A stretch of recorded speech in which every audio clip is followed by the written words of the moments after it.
When the hapless perma-briefing, former Shadow Chancellor Chris Leslie faced an unsurprising vote of no confidence from the members of his Nottingham constituency, it was inevitable he would use the M-word. He'd seen it all before. Momentum were the militant of the digital age.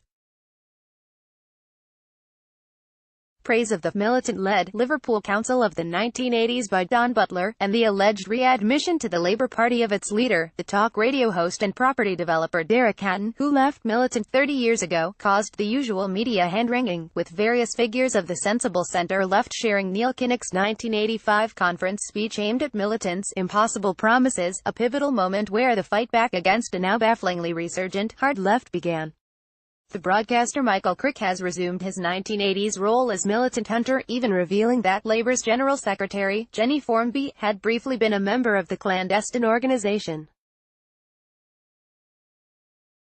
The loudest journalistic voice of the Labour left, Owen Jones, comes from a militant family, something seldom lost on his many enemies.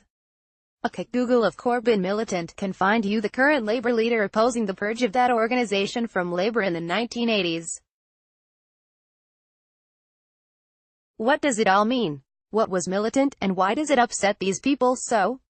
Neil Kinnock once made a distinction between what he called the legitimate left in Labour, the traditions associated with names like Maxton, Bevan and Ben, radical social democrats from within the mainstream Labour movement, and the illegitimate left that came from without, from the Marxist organisations that, uniquely for a European Socialist Party, had never been part of the mainstream, the Communist Party and the 57 varieties of Trotskyists. Militant represents the time that the illegitimate became most influential on the thinking and actions of the legitimate British Labour movement. There's no doubt at all that militant came to Labour from without, although a member in the 1980s was bound by Leninist discipline to deny this. Militant was the Revolutionary Socialist League (RSL), one of several splits from the briefly unified Trotskyist Revolutionary Communist Party. The RSL had decided to follow French Trotskyists into the mainstream party of the left, a process called centrism. Led by the Russian Jewish South African Ted Grant, born Isaac Blank, and with an inner circle dominated by working-class Liverpudlians, the small group joined Labour en bloc in the early 1960s and built quietly and steadily until by the end of the 1970s it controlled the Labour Party Young Socialists, so effectively having the pick of young activists. A few years later it had 3 MPs, Dave Nellis, Terry Fields and Pat Wall, and led Liverpool City Council. Crick estimates it to have been, in membership, the 4th largest party in Britain in the 80s.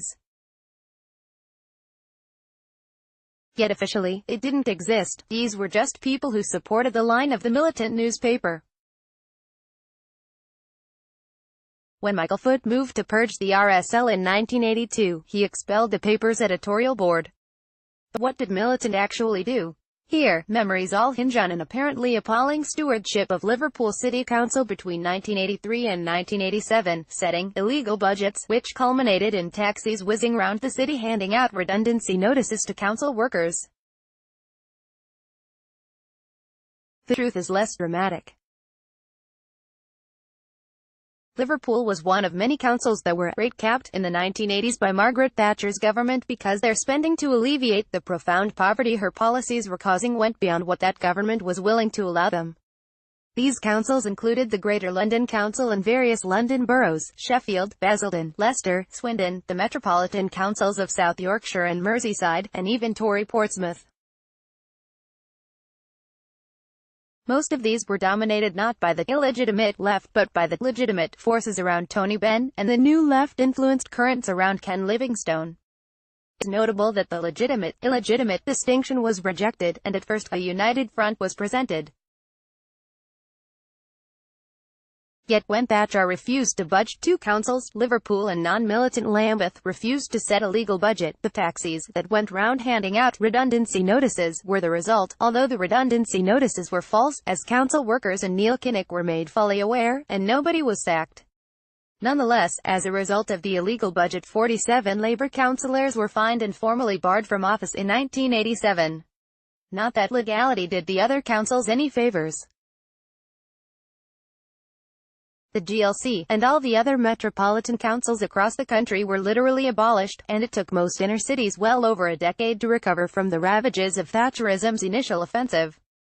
These rebellious local authorities were the mythic domain of the loony left, targeted with a relentless campaign of ignorance and bigotry by the tabloid press and the labor right for their focus on fighting sexism, racism and homophobia as much as for their efforts to counterbalance Thatcher's attack on workers' rights and the welfare state. The shift in values since has made the 80s GLC something of a cult for Corbynite intellectuals, showing a plausible intersectional path for a radical social democracy. That doesn't apply with Liverpool, and not just because they were officially revolutionaries rather than social democrats. Generally disinterested in anything non-economic, something they shared with old Labour and Trotskyism's past, Liverpool Council fought on what would no doubt today be called doorstep issues, largely housing and unemployment. That's unsurprising, given that Liverpool was in deep crisis at the time. The militant-led. In reality, most of the 47 councillors were not members. One council was focused on job creation and training, and a massive building program, ranging from leisure centres to youth clubs to parks, and the demolition of huge swaths of 20th-century council housing, replaced with popular new single-family houses. In fact, when it came to anything more experimental or modern, militant were extremely dismissive. Their greatest scandal, aside from the taxis, was the appointment of a militant member from London, Sam Bond, as the council's race relations officer. Like Kinnock, Militant opposed the movement at the time for black sections, something which infuriated previously sympathetic community organizations in talks death. Similarly, the thousands of houses they built were straight-up rented from the council local authority housing, with GLC-style solutions like housing associations and co-ops, such as the Eldonian village, near the docks, considered a distraction from the main goal of sorting out the city's appallingly dilapidated mass housing. Probably, things could have been done differently, with less confrontation. With hindsight, many of the tenements and high-rises Liverpool Council demolished could have been renovated rather than condemned, as the example of London or Glasgow at the same time makes clear, and that could have saved the council a lot of money. Much of what they did build was suburbs in the inner city, making the anti-urban panic of the 80s into something permanent. But it bears repeating that the illegal budget had nothing much to do with the comically hard-line policies that Militant favored at a national level, where at conferences and party meetings a Scouse, or faux Scouse, voice would demand, hand-chopping the heir, an enabling act to immediately nationalize the top 200 monopolies without compensation.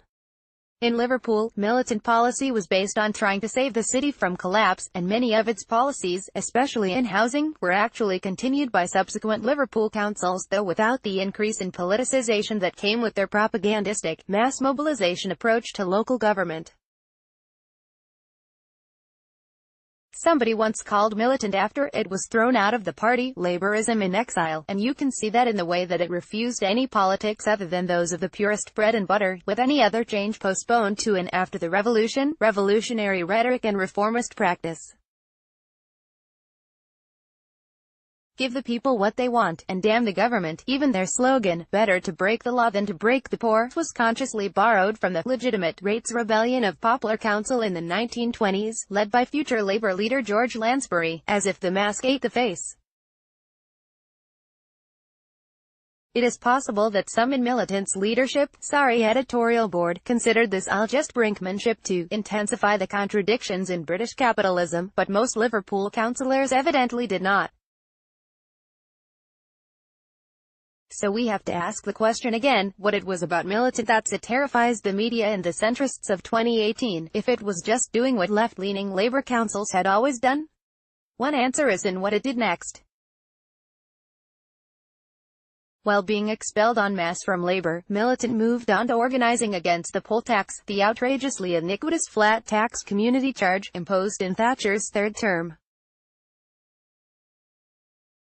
The mass non-payment campaign, at one point, with estimates of 14 million non-payers, was devised by Militant, and the anti-poll tax unions that orchestrated the campaign were a Militant front. This huge and now mostly forgotten act of civil disobedience, helped of course by the poll tax riots of 1990, was more important in Thatcher's overthrow by a panicked Tory cabinet than anything else. By the end of the 1980s, Militant could say, with only a hint of hubris, that they had brought down Margaret Thatcher.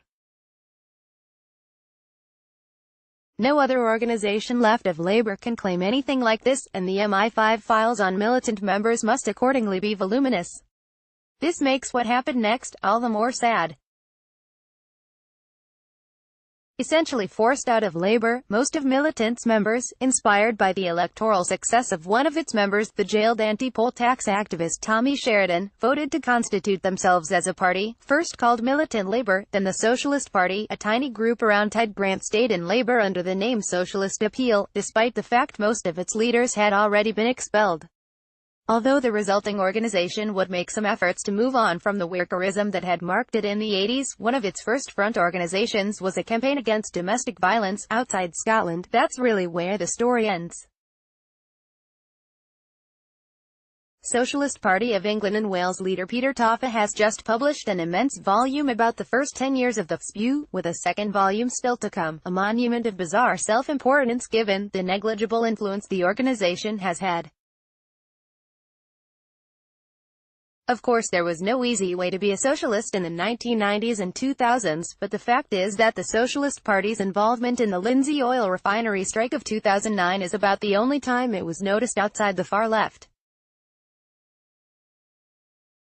Scotland, thanks to the Scottish Parliament's proportional representation, was for a long time a different story, and the Scottish Socialist Party was an important force until eventually capsized by a tawdry sex scandal around Sheridan's enthusiasm for swinging and fake tanning booths.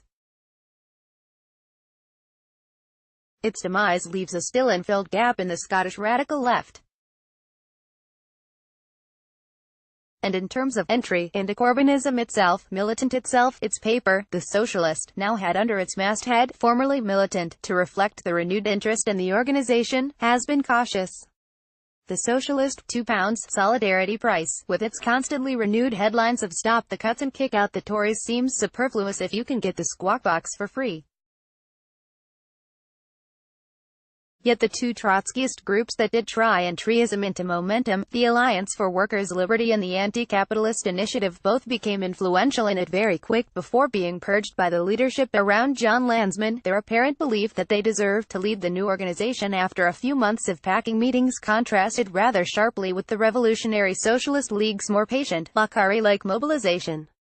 Instead, the Socialist Party has tried to publicly affiliate to Labour, seemingly expecting to be welcomed back in a blaze of glory, while at the same time standing candidates against Labour in their trade union and socialist coalition with the Rail Maritime and Transport Union, and opposing the RMT's re-affiliation to Labour.